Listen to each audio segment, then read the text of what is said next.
আসসালামু আলাইকুম। আশা করি আপনারা সবাই ভালো আছেন।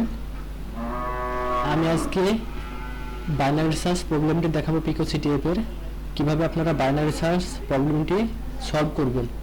তো আপনারা ভালোভাবে ডেসক্রিপশনটি পড়ে নেবেন। আমি সরাসরি প্র্যাকটিক্যালে চলে যাচ্ছি।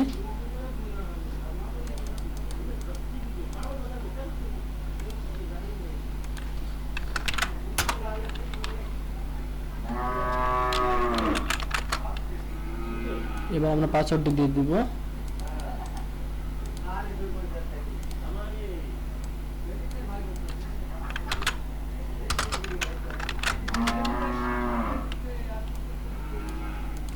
তো প্রবলেমটির মূল হচ্ছে এখানে আপনাকে 1 থেকে 1000 পর্যন্ত সংখ্যা দেওয়া হবে। আপনাকে 10টি অনুমান করা সংখ্যা এখানে অ্যাপ্লাই করতে হবে। 10টার মধ্যে যেইটা সঠিক হবে, তো যখন এই 10টার মধ্যে আপনার একটি গেস নাম্বার সঠিক হবে তখন ফ্ল্যাগটি তারা প্রদান করবে।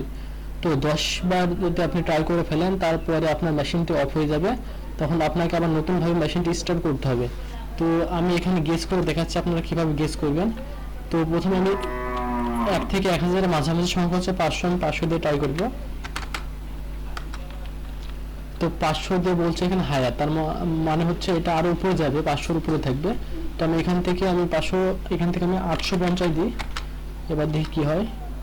তো এখানে বলছে লোয়ার, তার মানে 500 থেকে 850 এর মধ্যবর্তী সংখ্যাটি। তো এখানে লোয়ার বলছে, তার মানে আমি হচ্ছে 650 দিব এবার। তো এটা বলছে হায়ার, তার মানে 650 এর উপরে, আর আমি এখানে 850 দিয়েছিলাম। তো এবার আমি দেব হচ্ছে 750। তো হায়ার মানে 750 এর উপরে হবে এবং 850 এর নিচে হবে। তো আমি এখানে সরাসরি 800 দিব। তো লোয়ার, তার মানে হচ্ছে 750 থেকে 800 মধ্যে হবে সংখ্যাটি। তো আমি এখানে 765 দিলাম। তো হায়ার, তার মানে 765 এর উপরে হবে সংখ্যাটি। তো এখানে আমি এবার দেব 780 দিলাম। দেখুন আমি হচ্ছে অনেক দ্রুত এই প্রবলেমটি সলভ করে ফেলেছি। আমি মাত্র 7 থেকে 8 বার ট্রাই করে প্রবলেমটি সলভ করলাম। এভাবে আপনারা একটি সিকোয়েন্স মেনটেন করে আগাবেন। আপনারা প্রথমে একটি কমন একটি মিডিল ভ্যালু দেবেন, মিডিল বরাবর 1000 থেকে 1000 পর্যন্ত, এর মধ্যে 500 বলতে হচ্ছে মিডিল। তো এখানে দেখবেন 500 যখন দেবেন তখন দেখবেন এটা হায়ার বলছে কি লোয়ার। তো লোয়ার বলে তাহলে হচ্ছে 1 থেকে 500 নিচে হবে আপনার গেস করা নাম্বারটি। যদি হায়ার বলে তাহলে 500 থেকে 1000 এর উপরে হবে। তো দেখুন আমরা আর কি ফ্ল্যাগটা পেয়ে গেলাম।